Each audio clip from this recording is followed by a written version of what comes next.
Hey everybody, welcome to the Creativity Cave. I have some adorable projects to share with you today, and I think you are going to absolutely love them. I am using our sneak peek set. Actually, it is a set called Thoughtful Branches. It comes with a set of framelits, or you can get it in a bundle with a set of framelits that are awesome. And this set will be available during the month of August.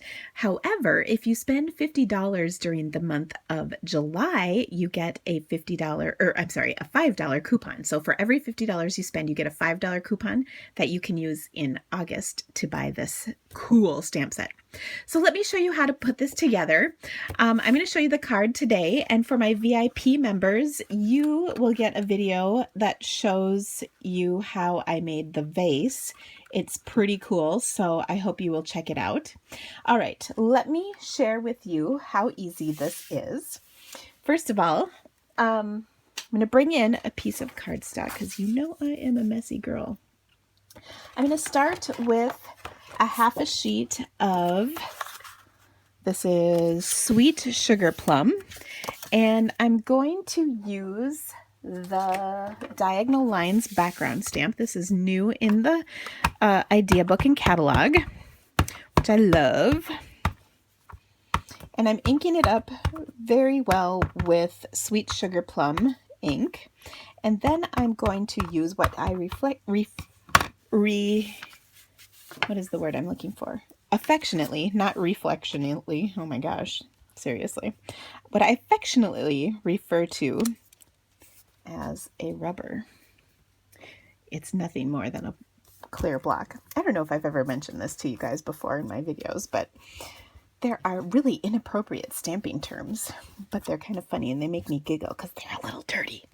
So this is a rubber, and you can see it helps get a great background on my card. And then we also, of course, have the bone folder or boner. My teenage daughter's in the background, so shh. Okay. I shouldn't say she's in the background. She's in her room, which is right next door to my office. Okay. So back to my card. That is how I have the fun side pieces.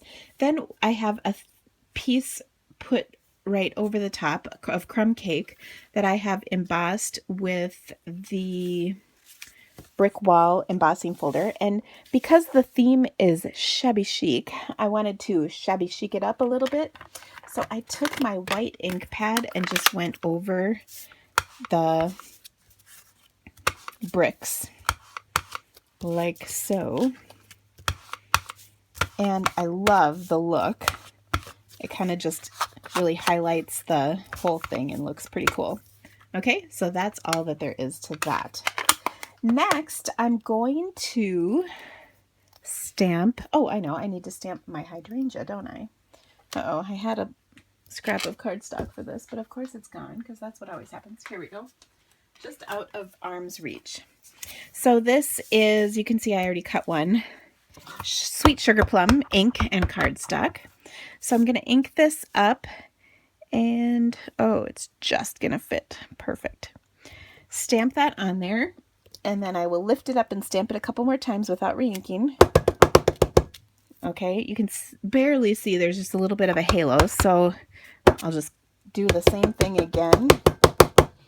And then you can see that fills it in a little bit more. It just makes a little bit more depth to my card.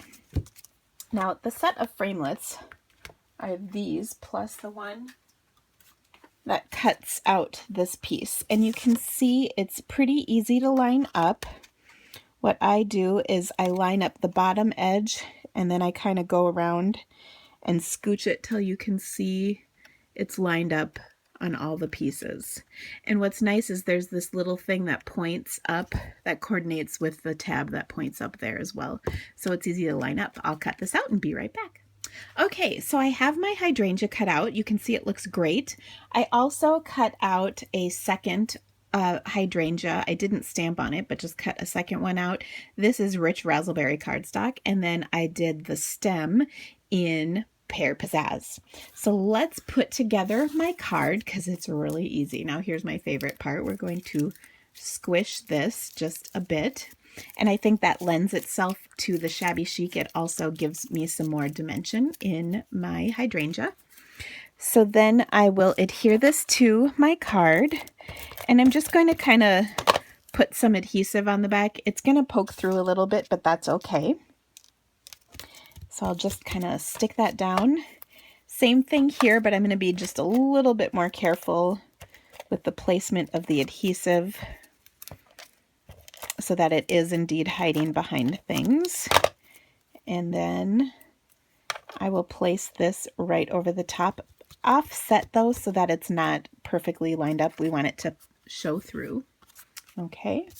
Then I will take the stem, which I think is just gorgeous, and position it where I want it just so I have an idea in my head. And then to adhere this, I'm going to use my my green glue. That's what I call this, Tombow adhesive, multi adhesive. And I just need a teeny bit on that stem. And you can see I didn't put much on the leaves, and I'll show you why in a sec. Okay, so I'll just tuck that in kind of where I had it before, and it sticks down wonderfully. And then because I didn't put much adhesive on the leaves, I can curl those up, and how awesome is that? Okay, I love the look. Isn't this gorgeous? I hope you're at home nodding. Yes, yes, Tina, it is. Okay, so because I am a firm believer that everything is better with Wink of Stella, I'm just going to color some Wink of Stella over this. You can see I am not being careful. I am just brushing it on. And then it'll have a little bit of shimmer to it. And everything is better with shimmer, don't you agree? But do you see the carefulness of which I'm using this with? No, I'm just putting it on. Okay. Now, I also have a little, in the stamp set, there's some of these gorgeous words. So I'm going to take the thank you.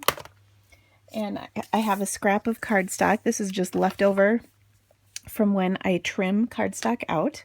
I will stamp it with that thank you. And then I think you might like this trick.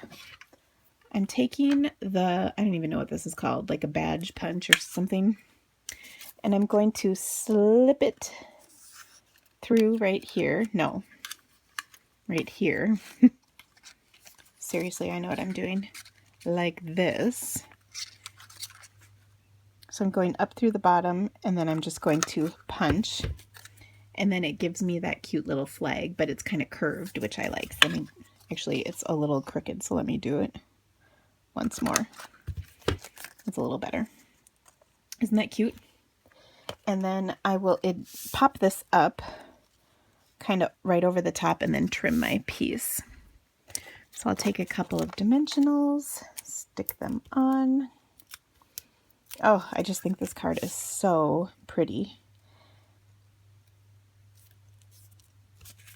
And then what I like to do is flip this over. I can't find my scissors, of course. These are not my normal scissors. These are my craft and rubber, but they'll have to do since I can't find my other ones.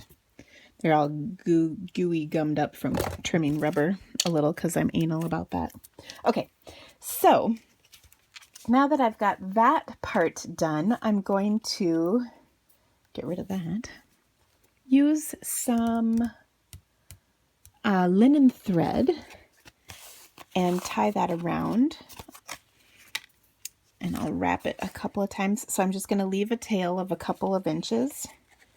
Wrap this around maybe 2 or 3 times. Leave a tail of a couple inches on the other side.